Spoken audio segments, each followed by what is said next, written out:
Fala pessoal, tudo bem? Como é que vocês estão? Deixa eu te perguntar, você já ouviu falar que é possível uma hérnia de disco ela regredir espontaneamente sem a necessidade de nenhum tipo de intervenção cirúrgica?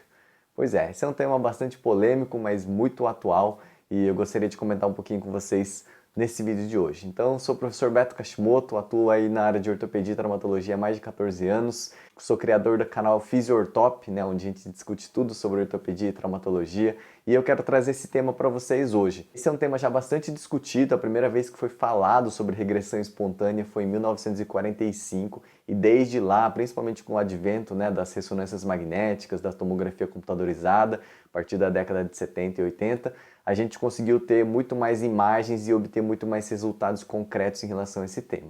E um dos estudos publicados recentes, em 2016, pela New England Journal of Medicine, que é um dos jornais mais respeitados dentro do mundo da saúde, publicou um caso clínico mostrando a história de uma jovem de 29 anos que era jogadora de vôlei e ela começou, né, já tinha crises há vários anos de dor na região lombar e nos últimos 6 meses tinha havido uma piora muito grande da dor, começou a ter parestesia, né, ou seja, sensação de formigamento em membros inferiores. E aí ela fez a ressonância magnética, que vocês estão vendo aí na imagem, e aí ela deu como uma hérnia extrusa, né, dentro da classificação.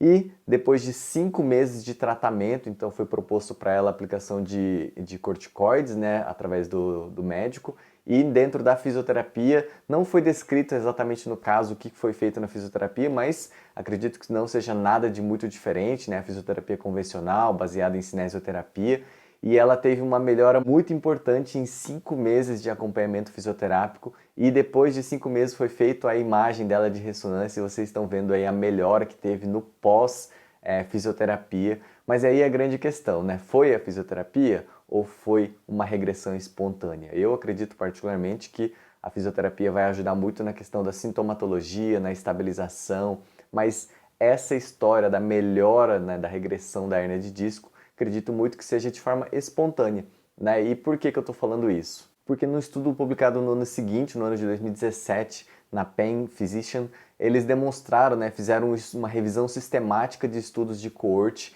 então pegaram estudos desde 1990 até 2015 e eles verificaram aí que mais de 70 a 80% dos casos de hérnia realmente apresentam uma história natural de reabsorção, ou seja, apenas 20 a 25% realmente precisam de uma intervenção cirúrgica por conta de não haver nenhum tipo de melhora na sintomatologia. E muitos autores tentam explicar o motivo, né, dessa reação acontecer. Então, uma das teorias está relacionada a uma teoria autoimune, onde a gente sabe que o disco ele é avascular e eles dizem que dentro desse material do nosso núcleo contém alguns antígenos que ficam segregados, né, separados, isolados, né, anatomicamente. E quando acontece então essa extrusão através de uma hérnia ou um sequestro, por exemplo, de uma hérnia, esse contato que acontece com o meio externo, isso leva a uma resposta autoimune prontamente pelas células do nosso corpo.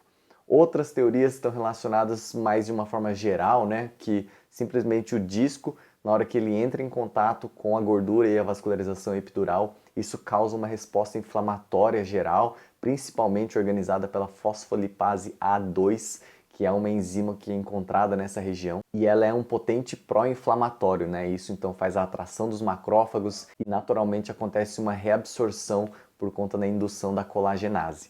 Então é uma outra teoria proposta. Portanto, basicamente, né, sabe-se que essa perda de continuidade que pode acontecer da estrutura do material do núcleo, principalmente numas hérnias sequestradas ou naquelas hérnias extrusas que são já um pouquinho mais avançadas, naturalmente ela pode levar a um processo de desidratação e a reabsorção desses fragmentos. Então tudo isso leva a crer realmente que essas hérnias de disco, principalmente as extrusas e as sequestradas, elas têm maiores chances de serem reabsorvidas e, portanto, levar à redução sintomatológica e no exame de imagem do nosso paciente de forma natural e espontânea. Ou seja, a gente já tem bastante evidência falando sobre isso, então não se assuste caso o seu exame de ressonância que hoje apresenta uma hérnia extrusa e você tem muita sintomatologia, de repente, espontaneamente, daqui a 5, 6 meses, um ano, esse exame venha a dar uma melhora. Mas é claro, né, deixo aqui um adendo muito importante, A fisioterapia, ela vai ter um papel crucial, por quê? Porque ela vai fazer o controle de toda essa parte inflamatória, então das sintomatologias que o paciente vem referindo, a gente consegue fazer uma atuação direta e principalmente em minimizar o impacto negativo que isso pode acontecer na vida da pessoa, né? Em termos de estabilização muscular, controle neuromuscular, reeducação de alguns exercícios, reeducação de algumas atividades do dia a dia e com certeza isso vai contribuir não apenas para o curto prazo, mas também para o longo prazo na melhora desse paciente, tá bom? E aí, o que você achou desse vídeo? Se você gostou desse conteúdo, já dá um like, dá um joinha, dá uma curtida aí se você estiver no Instagram e compartilha com pessoas que de repente poderiam se interessar com esse tema.